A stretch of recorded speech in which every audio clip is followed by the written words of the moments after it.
Things about living in Southern California is having access to medical care that you cannot find in much of the rest of this country. Case in point, an innovative new surgery known as osseointegration, which is now being offered at USC Keck. Turns out it's one of roughly just 14 medical centers in the entire country which provides this procedure to those who struggle with a traditional prosthetic leg. Our Ariel Wessler has more on how it's changing lives. I had a sharp pain on my knee. For Robert Johnson, that knee pain simply wouldn't go away, but he says his doctors downplayed it for years until it ultimately grew into a massive tumor, and he got a diagnosis nobody wants to hear. I get scared because cancer is like one of the scariest words ever. A biopsy revealed bone cancer in his right leg. His doctors recommended amputation above the knee so the cancer wouldn't spread. Johnson was hesitant at first, but at the time, 3 years ago, his wife was pregnant. I had to think of her and my family first, so I did this so that way I can, be here still. He was originally given a traditional socket prosthesis, but he says he often had painful skin irritation and infections.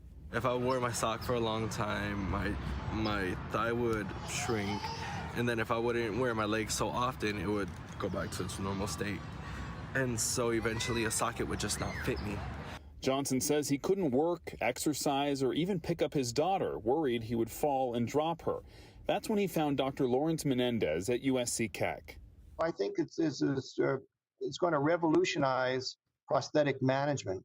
Menendez is one of only a few surgeons in the country extensively trained to perform a procedure known as osseointegration. It permanently anchors an artificial limb straight into the bone using a metal implant. These patients can wear the prosthesis all day. There's no socket that they have to deal with. They have no skin problems because of the socket. Put it in. Not only can Johnson attach it in a matter of seconds, he is also more aware of the position and movement of his leg, a concept known as proprioception. When I stand, I can feel when I'm on the floor. It's like I actually have a leg all over again. Leia!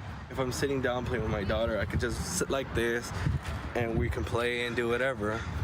And he says he can walk for 45 minutes and not get as tired. The prosthetic limb itself is also fairly high-tech. It even connects to his phone. Via Bluetooth. Allowing him to make various adjustments depending on the activity.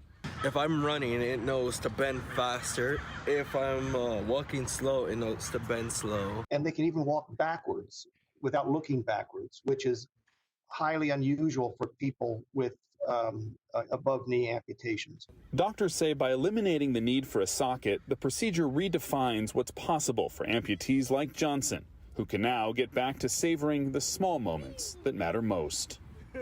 And Ariel Wessler joins us now. Such an uplifting, incredible story. Ariel, can you tell us how long has this kind of surgery been around for here in the U.S.? Yeah, the technology's really come a long way. So this has been FDA approved in the U.S. since December of 2020. But the procedure itself has actually been around since the mid-90s. It was developed in Sweden, but just got the FDA approval here almost a couple years ago. And right now, USC Keck is the only medical center in Southern California that is trained and offers this kind of procedure. And it's really a two-stage surgery. So say someone were to have the surgery done tomorrow, you would have that metal implant put into the bone, and then the bone would basically grow into that implant and secure it. 3 months later, you'd have a second surgery that would basically add a second implant that would protrude out of the bone. That's what you'd connect to the prosthesis. And then you'd have 3 months after that you would be going through physical therapy, getting used to that, and the healing can take up to a year. But yeah, so that's basically how that one would work. Yeah. And I'm curious, who winds up being a good candidate for this sort of procedure? It's a good question. So you have to be 22 to 65 and weigh less than 220 pounds. And I mentioned this is a two-stage procedure. You have to already have a prosthetic that's causing issues for you to be eligible for this.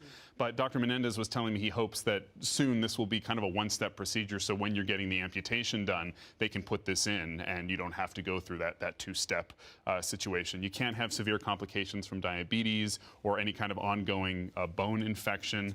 But Dr. Menendez says, hey, this has been successful. He's worked with 4 patients so far that have had this put in, and I will tell you, Robert is loving it. He's able to get around, pick up his daughter, as you saw, and he hopes one day to be hiking. He was telling me a story. He saw this woman that was hiking the hills, and he goes, I want to do that. I want that prosthesis. So that's so neat. How lucky we are to be in a region like this where this sort of thing is available. Ariel, thank you so much for telling us about it.